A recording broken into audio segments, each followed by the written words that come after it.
Hey, Bill O'Reilly here. Welcome to the No Spin News for Monday, June 6, 2022. Stand up for your country.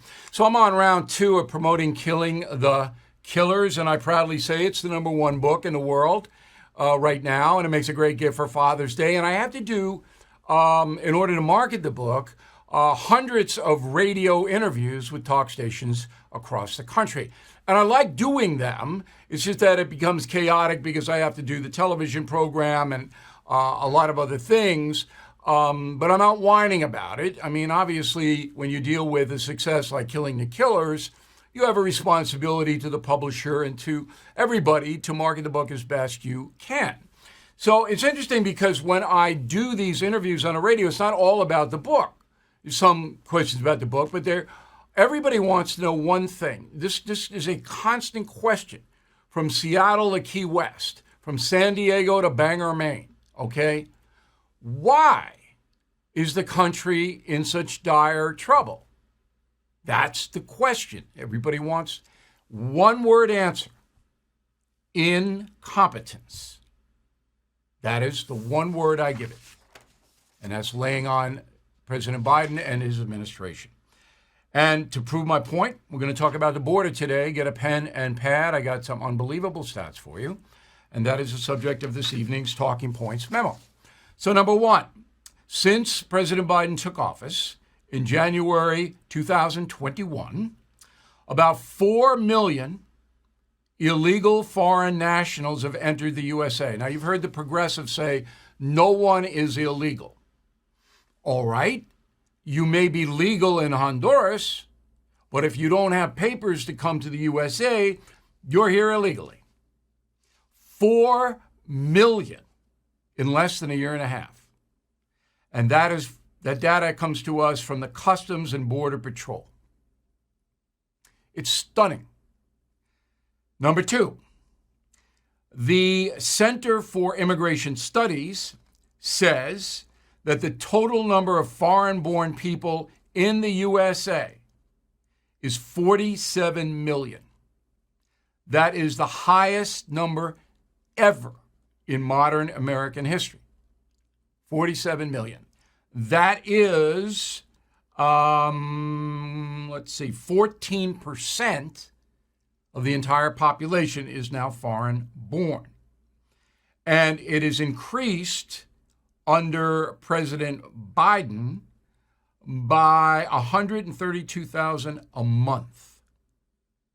Again, another record. And we're talking about going back when immigration formally started, not in the 19th century when anybody could come here. So again, why is this happening? Why is the Biden administration not enforcing the law on the border, in fact, enabling people to come here illegally, putting them on jet planes and flying them all over the country so they can be resettled when they shouldn't be here? Why? Now, there are a lot of theories, I understand. And if you say, well, it's a demographic play to increase the power of the Democratic Party, which most people believe, then you are into replacement theory and you're a racist. So the progressive media has cleverly turned that demographic profile into a racist play. Oh, that's the replacement theory. Not quite. Okay, you're not replacing, you're enhancing by allowing everybody who wants to come to the United States to get residency. You're enhancing the foreign-born population. Not replacing, you're enhancing. And of course, that's what's happening. You can't deny it. No honest person could. So the numbers are staggering, but you won't see those numbers that I just gave you on the network news. You won't see it. Or in the major urban newspapers. They're not going to do it. Now, attached to that is the Summit of the Americas, which began today in Los Angeles, California. The Summit of the Americas. Wow. So, Argentina, Brazil, Canada, Chile, Colombia, Costa Rica, Dominican Republic, Ecuador, Panama, Paraguay, Peru, and Uruguay. All right, what countries are not on the list? How about Mexico, Honduras, and Bolivia? I'll tell you why in a moment. So all those countries come to discuss a big meeting. Believe me, they'll run up a huge tab, not on us, their home countries they got to pay. All right. And they're going to talk about climate change. That's number one. Trade, number two. And migration, number three. Climate change, number one. So President Biden won't get there till Wednesday, and he's going to do the Jimmy Kimmel Show. So on Thursday, I will have analysis of Biden Kimmel. I'm looking forward to that. Hosting now is our pal, Vice President Harris. All right, so Vice President Harris is there. Now, Obrador of Mexico, the most important president, beside Biden, he's not coming. He's not gonna come. Why? Nobody really knows. Oh, he says because Cuba and Nicaragua aren't invited. Two totalitarian human rights violators. They weren't invited, so Obrador's not coming. But that's not why Obrador's not coming. Obrador knows he's the source of many of our problems in America. Now, Biden and Harris not going to confront him, but this is an insult to Joe Biden. He doesn't even know it. Biden doesn't even know by Obrador not showing up, Obrador is insulting Biden because Biden called him. They come on, you got to come on up. No, you're not going to invite Cuba. I'm not coming. So a couple of things about Mexico. As you know, about 90% of illegal immigration stems from Mexico, comes across the southern border. Now, I'm not counting the visa overstays. I'm not counting that. I'm just talking to people who are illegally walking across. About 90%. So Obrador knows that. Under Trump, that stopped because Obrador was forced to put the Mexican military on the northern border and the southern border. Or Trump said he was going to designate the cartels, the Mexican drug cartels, as terror groups and wipe them out. And Obrador did not want that. I wonder why. The other thing, and this is very important, Mexico has the most stringent gun laws in the hemisphere. Did you know that? You're an American, you get caught with a gun down there, you're going to jail. And not a nice jail.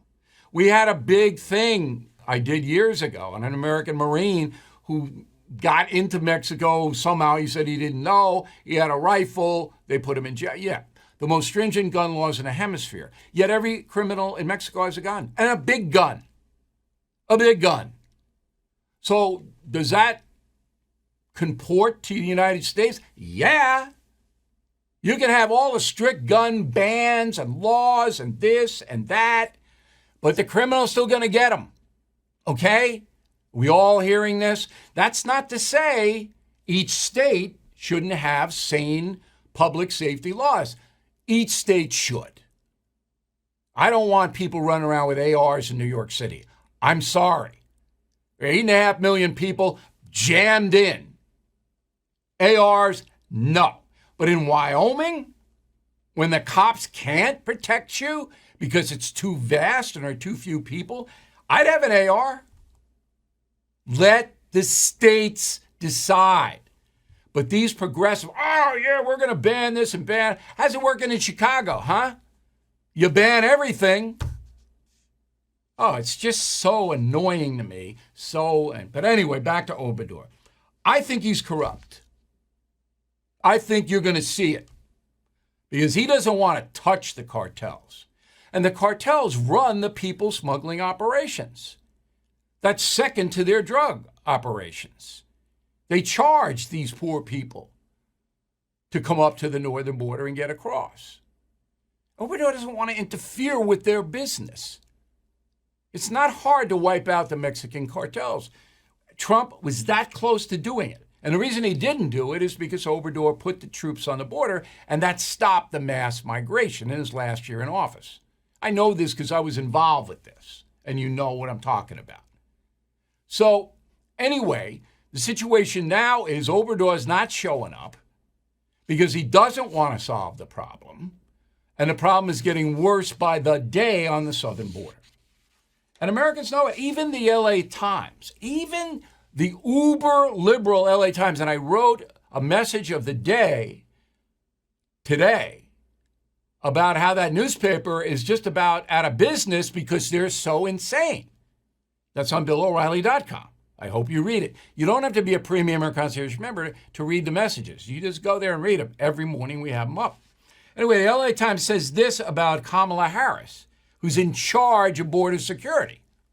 Quote, the lack of travel is a reminder of what some observers see as ambivalence from Harris toward a high-profile issue that is politically fraught at home and challenging abroad as she embarks Monday on a week of diplomacy at the Summit of the Americas in Los Angeles. The lack of travel is Kamala hasn't been down there. She went once. All right, she went once to the border and then once to El Salvador, I believe, for a couple of hours.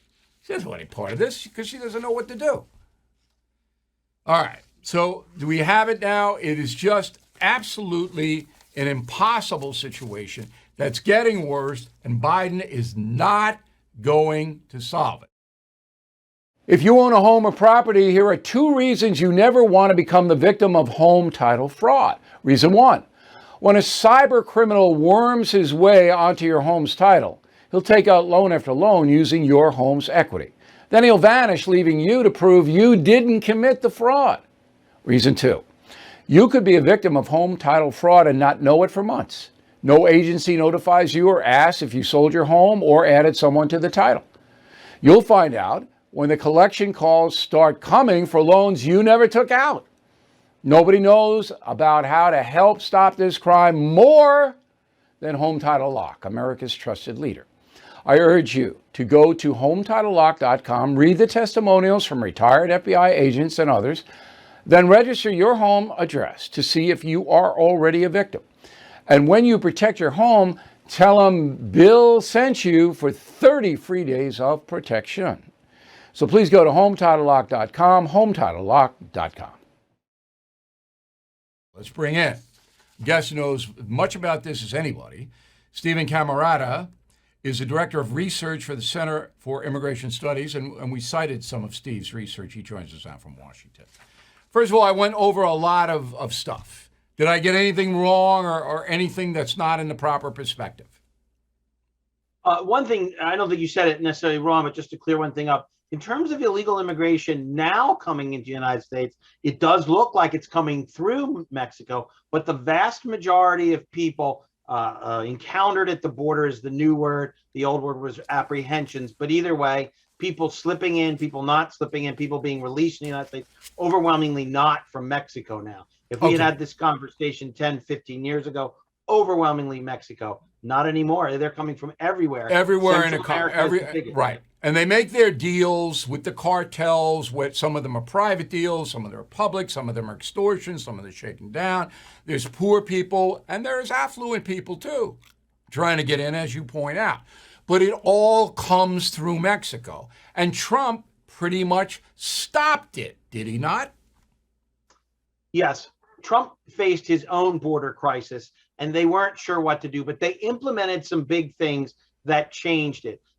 In turn, one thing they did, one of the things that happens at the border is if someone's not from Mexico, the ability of us to send them back immediately is limited. Mexico doesn't have to take them back, right? Even though they came through Mexico. Trump pressured Mexico, threatening the trade relationship. He got them, for example, to do a lot more to interdict people through their country. They don't have much incentive as long as they're heading to the United States, but he helped change that. The other big thing he implemented, there were some smaller things. One of the big things he helped implement was a policy called Remain in Mexico. That's the colloquial term, which said if you want to apply for asylum, you have to wait in Mexico at least for your initial hearing. What's happened since then, and that greatly curtailed people, because remember this, the vast majority of people who apply at the border, which is now in the hundreds of thousands every year, they don't qualify. They just do it because they know the system is overwhelmed, so that they'll be released into the United States, whereas the Biden administration is doing, and then they've basically got in. The goal isn't to get asylum. The goal is just to be released into the United States. Of course, to get here any way they can. They're prepped on what to say and what to do. Now, the why of it. Do you have a why? You must have thought about this, Steve. I mean, you got a guy coming in, Biden, the first day he knocks out the Remain in Mexico policy. The first day, Obrador pulls the army from both borders. I mean, I believe Obrador is corrupt, all right? And you're going to see that down the road. But Biden, does he want this chaos? You think the man wants this? Because it's reflecting badly on him. Right. What's happened, I think, within the Democratic Party is, although there were people within the party and still are, obviously voters in the Democratic Party, but even members who are in Congress who want laws enforced. They don't necessarily favor what is effectively an open border, but the party itself is sort of captive to its own ideology here. So it's and they just haven't thought it out. It's always been the case that if you send out the word, the law is not going to be enforced, you get a lot more violation of the law. We saw that when President Clinton years ago said, okay, we're not going to send people back from Haiti. 100,000 people showed up on the beach in Haiti almost right away, building boats to try to float over to the United States. He hadn't thought it through, so then he had to make an announcement. Hey, we're not going to have that policy. We are going to stop people at sea. But surely but now, the same here. Surely now, with the Biden administration on the skids, and every poll says it, and immigration's right behind the economy as far as annoying the American people, and more than that, surely now you might make a course correction, right? Right. But the problem is, what would you have to do? Well, you'd have to implement something like remain in Mexico. They don't want to do that. They think it's harsh. You'd have to hold more people at the border. Well, again, they don't want to do it. It seems harsh. You'd have to send people home immediately. They don't want to do that. They are not enforcing the laws within the United States. There's been a dramatic decline. We used to deport over 100,000 people a year in the United States. Now we're getting down into the teens in terms of thousands. They're not even deporting criminal aliens anymore because, again, they thought that was harsh. So the ideological sort of, let's just, for lack of a better term, open borders people in the Democratic Party are in the driver's seat, and Biden, I don't know. They're going to go down with the ship then. Yeah, they're all going to go down with it. Stand up to him. Right. They're not going to do anything. They're going to blow up in November. There'll probably be a Republican president in 24. Biden's not going to be able to run again. They're just not. They're going to continue the insanity and go down with the ship. That's what you're saying. Yeah, I just think they have no way of thinking it through. They can't say, well, look, we want to be fair and open, but we do have to enforce law, so we're going to adopt some of these policies. Obviously, we want to deport criminal aliens. We can't release. Remember, they've released, they didn't want to publicize this. They've released 250,000 individuals and those in family units at the border since he's taken over. And we know that because of a lawsuit Texas filed. They've also released 150,000 unaccompanied minors. So, you're getting close to 1 million people purposefully released. We're not talking about people slipping past the Border Patrol. These are people purposely released. And they would need to stop doing things like that because every migrant knows the chance, even if you get caught, of making it in the U.S. is very high. And so we're at a situation now where they've just done so much to encourage it. They'd have to reverse those policies. And they're not going to do it. They just don't want to. And narcotics as well, because the narcotics flow is tenfold what it was under Trump because of the open borders. And because all the Border Patrol are so overwhelmed by the numbers of people, right, they can't do the narcotics interdiction. They don't care about that either, I guess. Right. So one reason why that happens is in the old days when it was people from Mexico, we could turn them around and Mexico would take them back immediately. When it's someone's not from Mexico, there's a whole elaborate process. A huge fraction of these people are applying for asylum. The unaccompanied children, we have to try to find a family member in the United States. All that information has to be collected. It takes somewhere around 3 to 5 times as long to process those people as it did in the old days when it was just someone from Mexico. And so many agents are off the line now. It's much easier for drug runners and, of course, drug dealers to come across, or anybody doing anything that they want illegally. And so it's all sort of building on itself. All right, Steve, we really appreciate it. Keep us posted on the worsening situation, and it will get worse. Thanks again for helping us out tonight. Inflation now at its highest level in 40 years. Interest rates skyrocketing. A recession may loom. Our retirement accounts are in real danger. If you want to protect your future, do what I did. Call the only precious metal dealer I trust, American Hartford Gold. They can show you how to protect your savings and retirement accounts by diversifying your portfolio with physical gold and silver. All it takes to get started is a short phone call, and they will have physical gold and silver delivered right to your door or put inside your IRA or 401k. They are the highest rated firm in the country, A+ rating from the Better Business Bureau, and thousands of satisfied clients. Plus, tell them O'Reilly sent you, and they'll give you up to $2,500 of free silver on your first order. So don't wait, please call now, 877-444-GOLD, 877-444-GOLD, or text GOLD to 65532. Again, that's 877-444-GOLD, or text GOLD to 65532. Okay, here's a final thought of the day. You know, I'm a big complainer, you know that. And I lace companies that don't do the right thing, but I'm going to flatter a company, praise a company today. We had a dealing with Pottery Barn, which is a subsidiary of Williams-Sonoma. And the president of Pottery Barn, Laura Alber. There's Laura. She helped us out, and she didn't have to. It wasn't an emergency. It was what they call a courtesy. So we're big Pottery Barn fans now, because you know how bad service is in a lot of these areas. But Pottery Barn stepped up. Way to go. Thank you. Thank you. And we thank you for watching and listening to the No Spin News. We got a busy week. We're all over everything. We hope you check in every day. We will see you tomorrow. Supply chain issues have been a catalyst in bringing high-tech manufacturing back to the USA. My tech expert and founder of Brownstone Research calls it the Great Recalibration, and he discusses it in his newsletter, Near Future Report. For the past 35 years, he has helped his subscribers safely navigate volatile times, and he also answers your most pressing questions, like how to protect your money from inflation. What are the implications of a new digital currency and the Great Reset? What will the Fed do with interest rates? And what is expected from the stock market in 2022? Brownstone Research has been at the forefront of nearly every major market move for the past 35 years. Let Jeff Brown help you by signing up for his newsletter today at a 75% discount.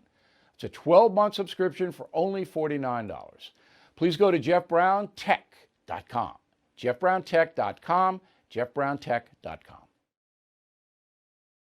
Bill O'Reilly is back on TV and only on The First. No Spin News, every weeknight at 8 p.m. Eastern, only on The First.